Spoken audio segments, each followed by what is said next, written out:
एक ऐसा इंडियन शख्स जो कभी किंग ऑफ गुड टाइम्स कहलाया जाता था। अपने वक्त में वो महाराजाओं वाली जिंदगी गुजारता था। एक ही रात में करोड़ों रुपए की पार्टी करता और जहां दुनिया भर के बिलियनियर्स प्राइवेट जेट रखते हैं, वहीं इसके पास अपना प्राइवेट बोइंग 727 था।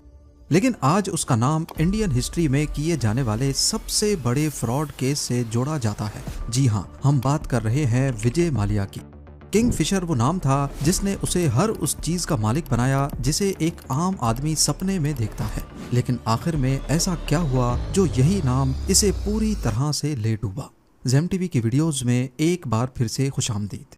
नाजरीन, 1955 में विजय माल्या का जन्म एक रईस घराने में हुआ और बचपन से ही उसने अपनी लाइफ में सिर्फ पैसा ही पैसा देखा।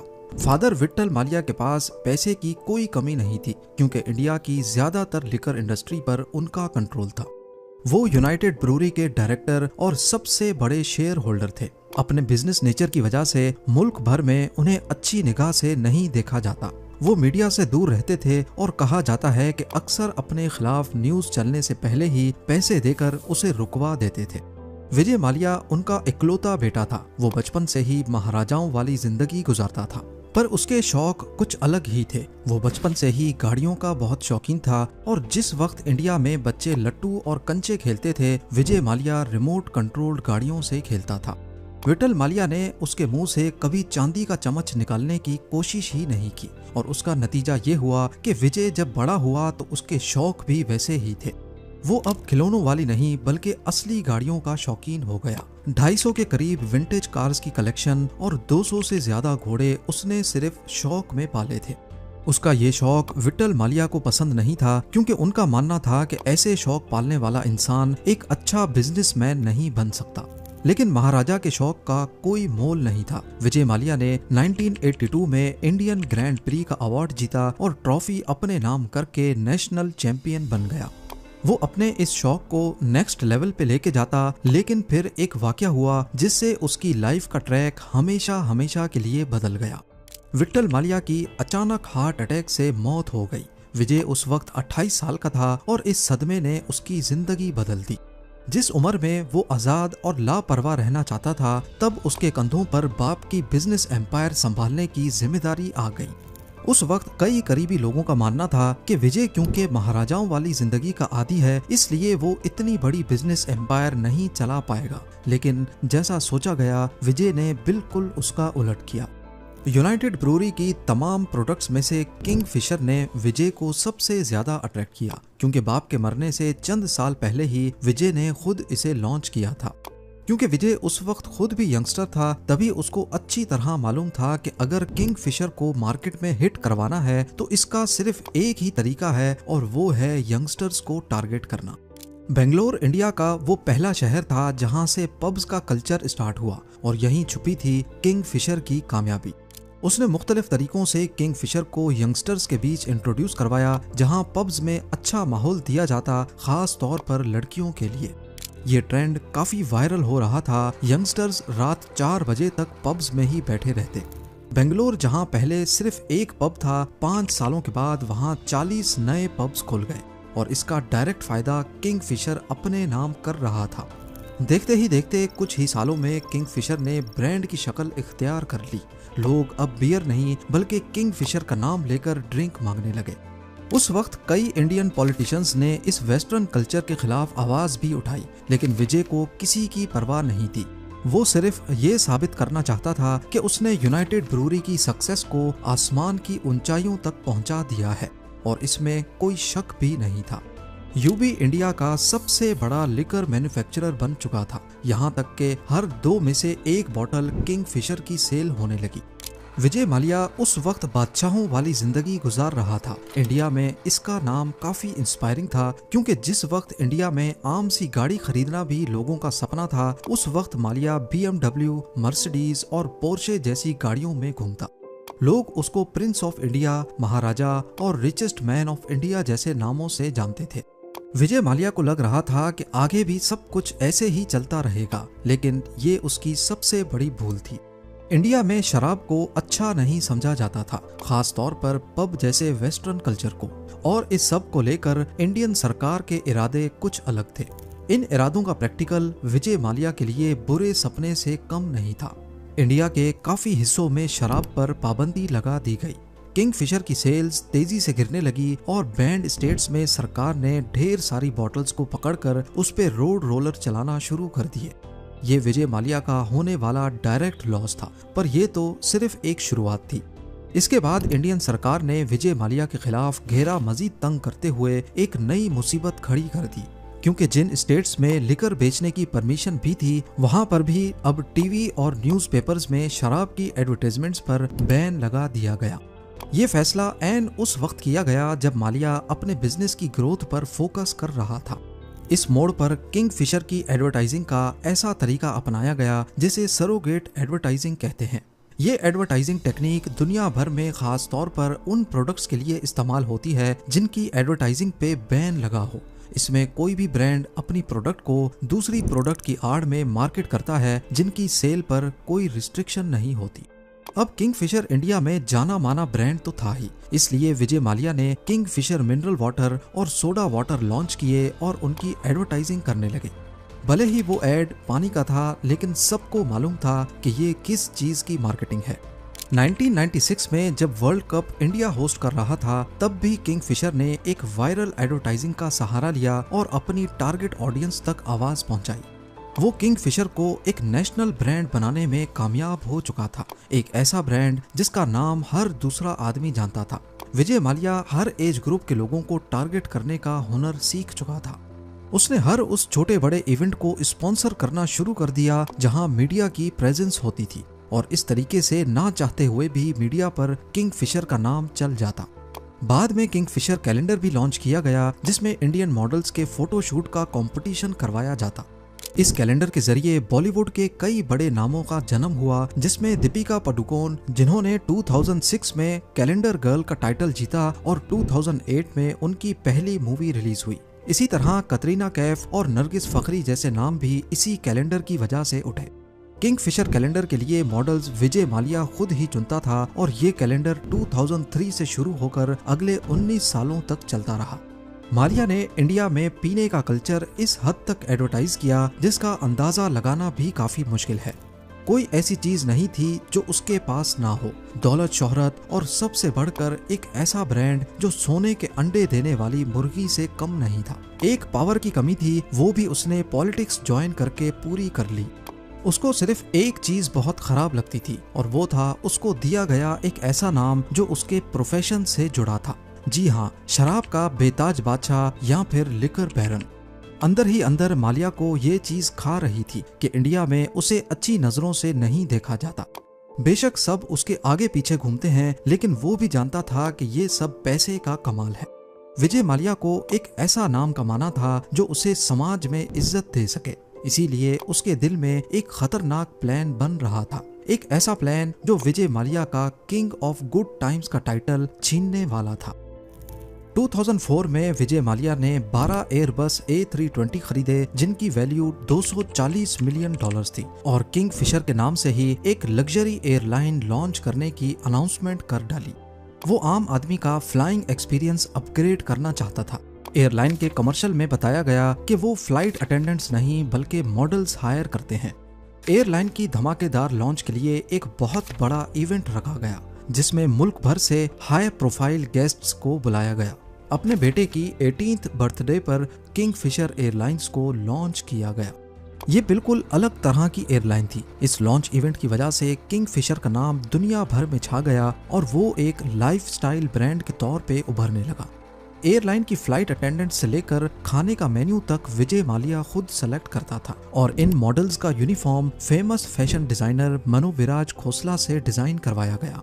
इस एयरलाइन में ना ए क्लास थी ना इकोनॉमी क्लास, पर इसको लग्जरी एयरलाइन कहा जाता क्योंकि विजय का कहना था कि इसमें इनकी अपनी लग्जरी क्लास है, किंगफिशर क्लास, और इसमें कोई शक भी नहीं था। फ्लाइट में ऐसी लग्जरी सर्विसेज दी गई जो इस बजट की टिकट में दूसरी एयरलाइंस नहीं दे सकती थी। देखते ही देखते किंगफिशर ने भारत में एयरलाइन इंडस्ट्री को बदल कर रख दिया। अब आहिस्ता आहिस्ता विजय माल्या की वो लिकर बैरन वाली इमेज बदलने लगी क्योंकि उसके पास शराब बेचने के अलावा एक एयरलाइन भी थी। विजय माल्या किंगफिशर एयरलाइन पर पैसा पानी की तरह बहा रहा था।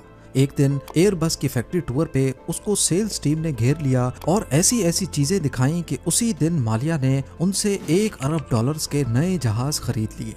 मामला अब बजट एयरलाइन से हटकर प्रीमियम क्लास की तरफ जाने लगा, जो कि असल में मार्केट की डिमांड नहीं थी, क्योंकि ज्यादातर ट्रैवलर्स कम बजट में ट्रैवल करना चाहते थे।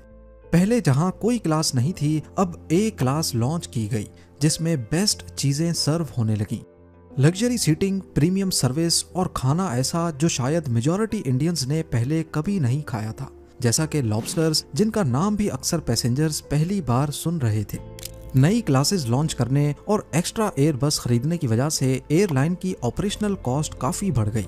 ज्यादा ग्राउंड स्टाफ और एक्स्ट्रा फ्लाइट अटेंडेंट्स हायर की गई, जबकि लग्जरी क्लास की डिमांड न होने की वजह से सेल्स पर कोई खातिर खा फर्क ना पड़ा। इसकी वजह से पहले 18 महीनों में किंगफिशर एयरलाइन को 347 करोड़ का नुकसान हुआ। विजय के लिए ये मामूली रकम थी और इस कंडीशन में भी वो एयरलाइन पर मजीद पैसा लगाता गया। किंगफिशर एयरलाइन पहले सिर्फ डोमेस्टिक फ्लाइट्स चलाती थी और विजय माल्या को इंटरनेशनल फ्लाइट्स लॉन्च करने की बहुत जल्दी थी।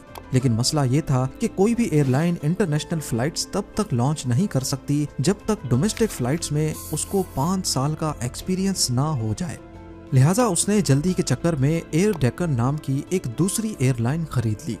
एक तो ये सौदा मार्केट प्राइस से काफी ज्यादा पैसों पर हुआ और ऊपर से ये लोन का पैसा था जो विजय माल्या ने इंडिया के बैंक से लिया था।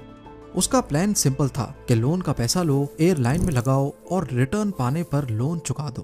कहने को तो बहुत सिंपल बात है, लेकिन असल में ये एक ऐसा जाल था जिसमें सबसे बड़ी कंडीशन रिटर्न मिलने की थी। बहरहाल किंगफिशर अब एक इंटरनेशनल एयरलाइन बन चुकी थी और पैसेंजर्स भी काफी खुश थे, लेकिन अंदर ही अंदर एयरलाइन कर्जों तले दबती चली गई। जिस वक्त ये सारे मामला चल रहे थे, उसी वक्त विजय माल्या फार्मूला 1 की टीम खरीद रहे थे। इसके अलावा उन्होंने क्रिकेट की टीम्स खरीदी, जो कि उनका अपना शौक था, ये जानते हुए भी कि उनकी एयरलाइन पर कर्जे का पैसा लगा हुआ है। उसके बाद कुछ ऐसा हुआ जिससे सिर्फ इंडिया ही नहीं बल्कि पूरी दुनिया की एयरलाइंस मुश्किल में पड़ गईं। 2008 में अमेरिकन मार्केट में रिसेशन आ गया, स्टॉक मार्केट्स क्रैश हो गईं, फ्यूल प्राइसेस बढ़ गईं और लोगों की परचेजिंग पावर कम हो गई। जब भी रिसेशन आता है तो लोग अपने खर्चों को लगाम लगा लेते हैं, जिसमें फालतू का ट्रैवल सबसे पहले मारा जाता है। अब क्योंकि यूएस डॉलर्स एक इंटरनेशनल करेंसी है, इसी वजह से इसका असर पूरी दुनिया पर पड़ता है और इस बार भी ऐसा ही हुआ। फ्यूल प्राइसेस में 3 गुना इजाफा हो गया। कंपनीज ने अपने ट्रिप्स कैंसिल किए, जबकि टूरिस्ट ने कम। इस सिचुएशन में सिर्फ वही एयरलाइन सरवाइव कर सकती हैं जो ख्वामख्वाह के फजूल खर्चे नहीं करती। पर किंगफिशर एयरलाइन तो फेमस ही अपने एक्स्ट्रावेगेंट खर्चों की वजह से थी। उन्होंने रिसेशन में भी अपने खर्चे कम नहीं किए। उनके रेट्स दूसरी एयरलाइंस के मुकाबले में कम थे और सर्विसेज बहुत आला। इस बात में कोई शक नहीं था कि किंगफिशर एयरलाइन बुरी तरह लॉस में चल रही है और इसका भांडा एक ना एक दिन फूटना ही था। जब ये भांडा फूटा तो वो नए पोल भी खोल बैठा। 12 सितंबर 2011 को एक कैनेडियन रिसर्च फर्म की तरफ से रिपोर्ट पब्लिश होती है जिसका टाइटल था पाई इन द स्काई। इस रिपोर्ट में जो कुछ पब्लिश किया गया उसने किंगफिशर एयरलाइन के सारे कच्चे चट्टे खोल कर रख दिए। असल में एरिटास नामी इस रिसर्च फर्म ने देखा कि जिस वक्त दुनिया की तमाम एयरलाइंस घाटे में जा रही हैं, उसी वक्त किंगफिशर की फ्लाइट्स आधी खाली जाने के बावजूद भी लोगों को शानदार सर्विसेज दे रही हैं। जब उनको मामला गड़बड़ लगा तो उन्होंने जांच पड़ताल शुरू कर दी। मालूम पड़ा कि किंगफिशर एयरलाइन के खर्चे उनकी सेल्स से भी ज्यादा थे और ये रिपोर्ट तब मजीद इंटरेस्टिंग हो गई जब उसमें ये बताया गया कि ये सारे खर्चे असल में लोन के पैसे हैं जो किंगफिशर ने मुख्तलिफ बैंक से लिए थे। अक्टूबर 2009 में IDBI, जो कि एक पब्लिक सेक्टर का बैंक है, उन्होंने किंगफिशर को $200 मिलियन का लोन दिया। अब नॉर्मली जब भी कोई बैंक लोन देता है तो वो पहले तसल्ली करता है कि जिसको लोन दिया जा रहा है वो वाकई लोन चुका भी पाएगा या नहीं, जिसके लिए वो कोई श्योरिटी भी रखते हैं। लेकिन विजय माल्या ने बैंक को झूठे डॉक्यूमेंट्स दिखाकर बताया कि कैसे आने वाले वक्त में उनको इतना फायदा होगा और वो ये सारे पैसे वापस कर देंगे। अब क्योंकि उस वक्त किंगफिशर और विजय माल्या का बड़ा नाम था, इस वजह से बैंक ने सिर्फ नाम पर ही ये सारा लोन पास कर दिया, जो कि एक बहुत ही गैर जिम्मेदाराना हरकत थी। 2009 और 2010 में किंगफिशर एयरलाइन ने टोटल जितने भी खर्चे किए थे वो या तो लोन लेकर किए या फिर क्रेडिट पर सर्विस लेकर, जिसका फिगर 7 अरब डॉलर्स तक रिकॉर्ड किया गया। वेरिटास की इस रिपोर्ट ने पूरे भारत में तहलका सा मचा दिया, क्योंकि इसमें साफ साफ लिखा था कि किंगफिशर दिवालिया होने के करीब है। इस रिपोर्ट के बाद किंगफिशर को क्रेडिट पे फ्यूल मिलना बंद हो गया, और तो और नौबत यहाँ तक आ पहुंची कि केटरिंग सर्विस जो पैसेंजर्स के लिए बेहतरीन खाना प्रोवाइड करती थी, उनको भी कई महीनों से पैसे नहीं मिले और उन्होंने भी मजीद खाना देने से इनकार कर दिया। ये किंगफिशर एयरलाइन और विजय माल्या के लिए बहुत मुश्किल वक्त था। इस दौरान फ्लाइट्स में पैसेंजर्स के लिए खाने की शॉर्टेज होने लगी और एक मौके पर फ्लाइट अटेंडेंट्स ने अपना खाना भी पैसेंजर्स को ऑफर किया।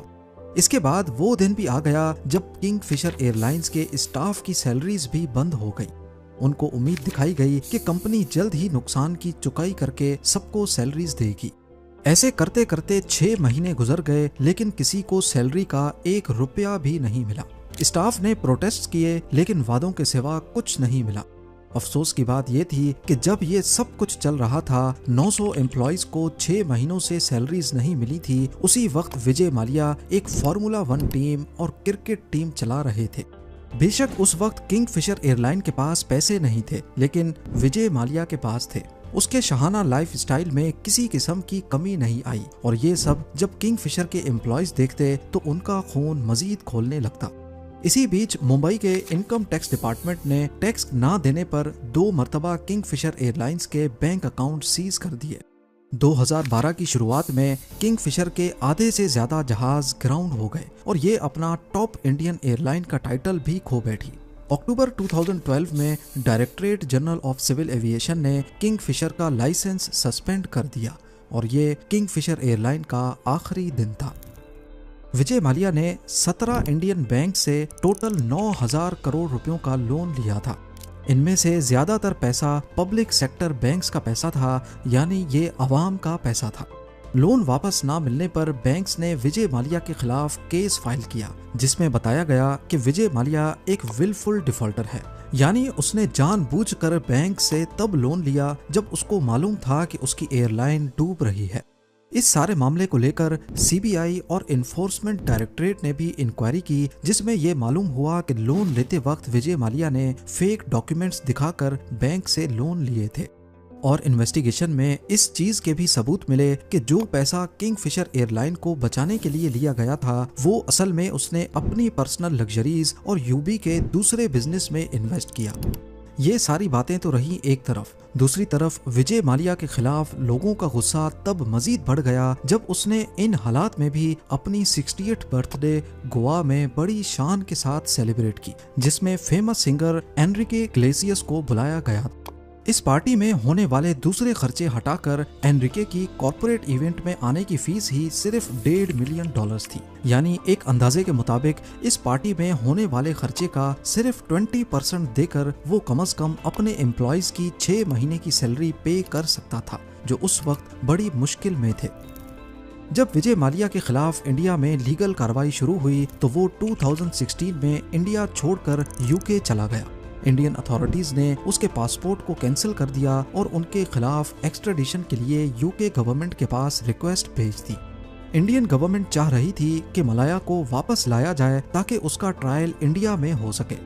यूके कोर्ट्स में एक्स्ट्राडिशन केस काफी लंबा चला, लेकिन दिसंबर 2018 में यूके कोर्ट ने डिसाइड किया कि विजय माल्या को इंडिया वापस भेजा जाए, जिस पर मलाया ने यूके कोर्ट के फैसले के खिलाफ अपील की। दूसरी तरफ इंडियन कोर्ट्स में विजय माल्या के खिलाफ इंसॉल्वेंसी के केस चल रहे थे और इसकी जजमेंट भी आ चुकी थी, जिसके तहत उसकी प्रॉपर्टीज को सीज करने का ऑर्डर दिया गया। इन्फोर्समेंट डायरेक्टरेट ने उसके इंडियन और इंटरनेशनल एसेट्स को फ्रीज कर दिया ताकि बैंक्स को रिकवरी की जा सके। मलाया की लग्जरी कार्स, बेंगलोज और यूबी के कंपनी शेयर्स को ऑक्शन के लिए रखा गया। विजय माल्या ने कई बार इंडियन कोर्ट्स और बैंक से सेटलमेंट की कोशिश की, लेकिन कोई सक्सेस नहीं मिली।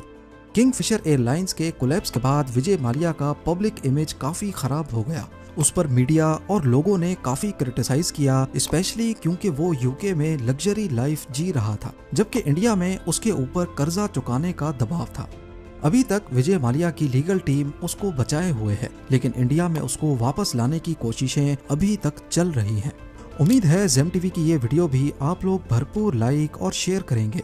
आप लोगों के प्यार भरे कमेंट्स का बेहद शुक्रिया। मिलते हैं अगली शानदार वीडियो में।